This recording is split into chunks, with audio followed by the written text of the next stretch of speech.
Olá, caríssimo telespectador da Rede Século XXI, obrigado por ter permanecido conosco depois desse breve intervalo. Começamos o segundo bloco da 20ª edição do programa Luz da Vida sobre o primeiro dos novíssimos, a morte, o mistério da morte. Eu disse no final do primeiro bloco que nós iniciaríamos agora o estudo sobre diversos pronunciamentos de Nosso Senhor, diversos ensinamentos de nosso Salvador Jesus Cristo sobre a morte como termo. A morte que encerra a possibilidade de o homem se arrepender ou de se perverter. O primeiro texto é uma parábola. A parábola das 10 virgens.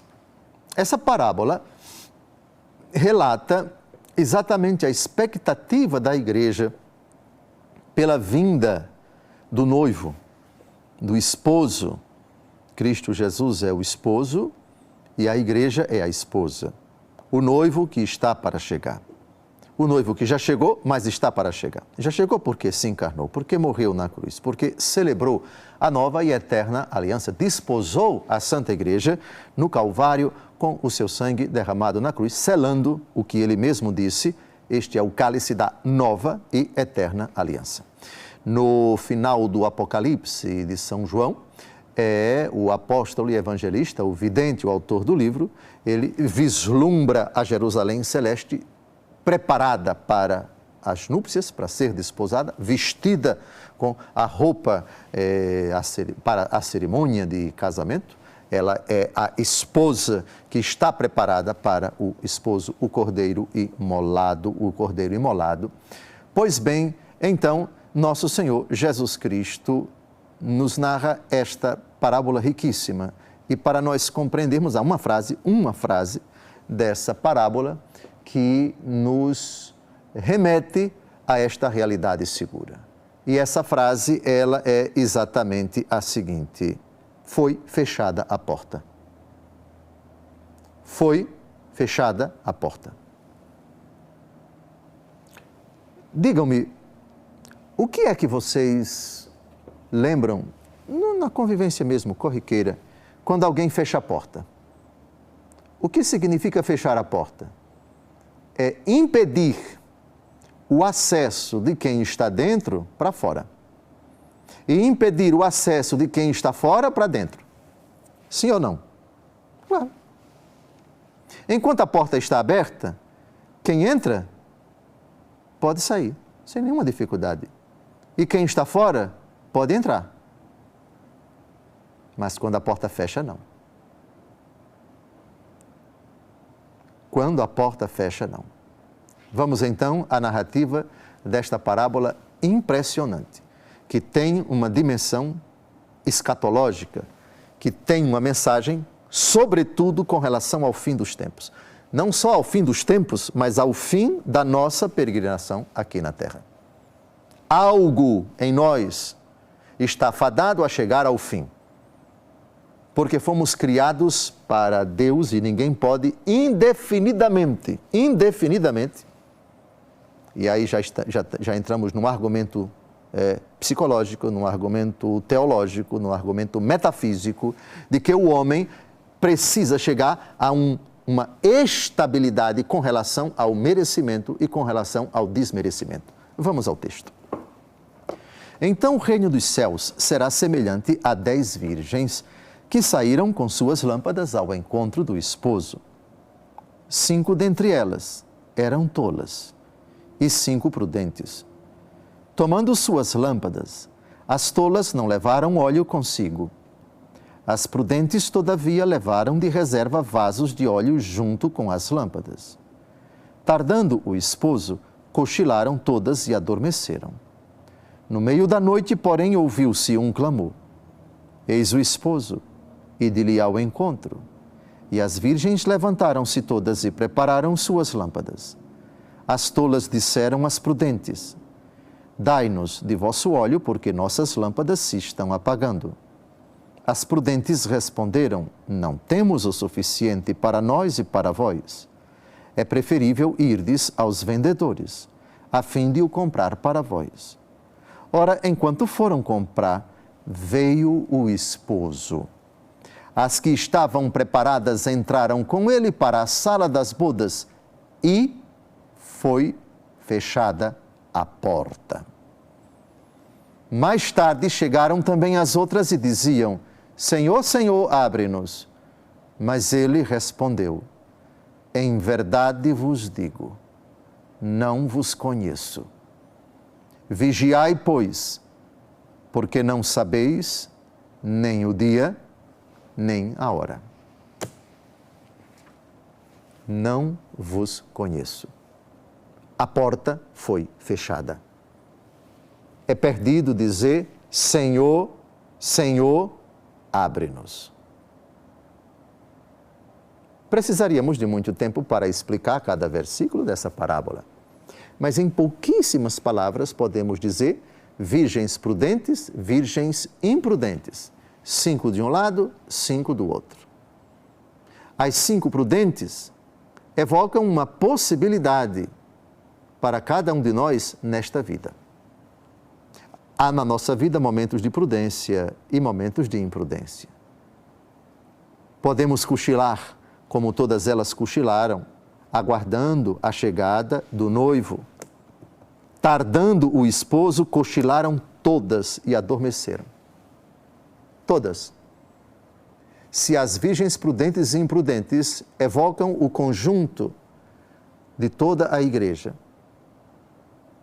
já que Cristo aqui é descrito como noivo e o noivo de esposa é a igreja, e elas estão aguardando a chegada do noivo para começar a festa, a chegada de Jesus que vai julgar os vivos e os mortos. Maranata, Maranata, vem Senhor Jesus, ou Maranatá, o Senhor vem.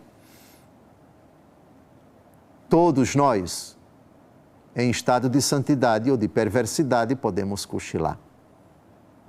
E quem é prudente pode se tornar imprudente, e quem é imprudente pode se tornar prudente. Estamos a caminho, podemos mudar. Estamos no tempo, podemos mudar enquanto a porta não se fecha. O esposo tarda, ou seja, na nossa lógica, a gente vai viver muito. Na nossa lógica, a gente pensa que ainda vai demorar. É muita ilusão. Porque a qualquer momento o noivo pode chegar. A qualquer momento Jesus pode dizer: chegou sua hora, vem agora para prestar contas, para a prestação de contas. Tardando o esposo. Vejam que o texto diz que as tolas e as prudentes, todas elas têm lâmpadas. A lâmpada evoca a ideia de luz.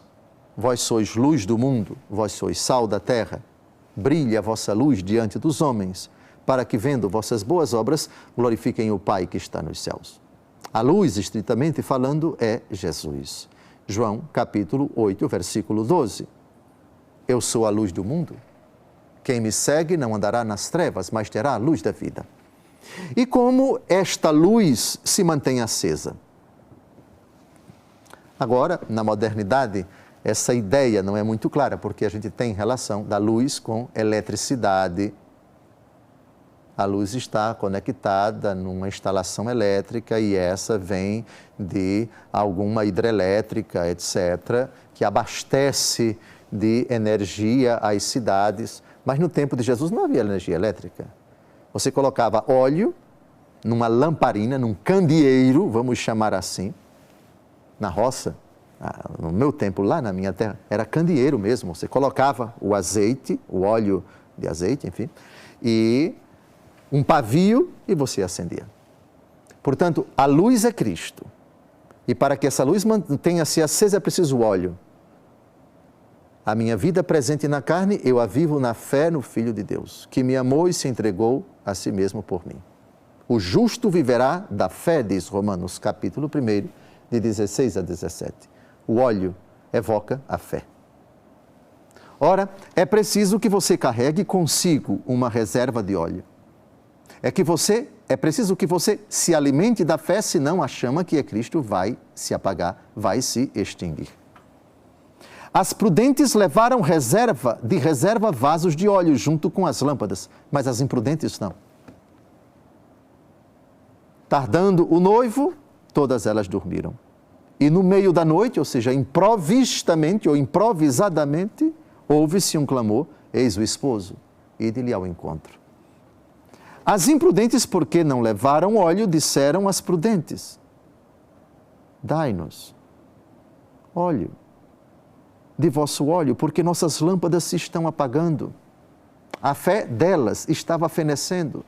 As outras disseram: de modo algum, não temos o suficiente para nós e para vós. É preferível irdes aos vendedores, a fim de o comprar para vós. E elas foram. E é nesse ínterim que chega o esposo. As que estavam preparadas, ou seja, as que viveram da fé, as que aguardaram o Senhor numa fé atuante que age pela caridade, uma fé viva, não morta, entraram com ele para a sala das bodas e foi fechada a porta. O Senhor chegou improvisadamente, sem avisar a ninguém, e as despreparadas, podemos chamar, desleixadas, bateram tarde demais, pediram tarde demais. A porta foi fechada. E qual foi a resposta do noivo? Não vos conheço. Vocês negligentes, vocês preguiçosas, vocês que brincaram com o momento presente, vocês que não se precaveram, vocês que não tomaram cuidado, vocês que não vigiaram, vocês que brincaram com o momento presente, a porta está fechada. Aqui vocês não entram. Primeira prova de que com a morte acabou a possibilidade de você se arrepender. E qualquer súplica não vai ser levada em conta por nosso Senhor. A chance de dizer: lembra-te de mim quando estiveres no teu reino, é nessa vida. Essa frase foi do ladrão que se arrependeu alguns segundos antes de morrer. Até aí é possível. Até o último segundo é possível. Depois é perdido. Morreu em pecado mortal, tarde demais. Como dizem os jovens, tchau e bênção. Não vos conheço. É muito duro tratar disso, mas é a pura verdade. Não é ensinamento do bispo, não. É ensinamento de Jesus. Por favor, a sala das bodas ficou com as virgens prudentes, elas entraram com ele para a sala das bodas e foi fechada a porta. Tenha uma semana abençoada. No próximo domingo, pela 21ª vez, retomaremos esse argumento. Deus abençoe sua vida. Até daqui a uma semana, se Deus quiser.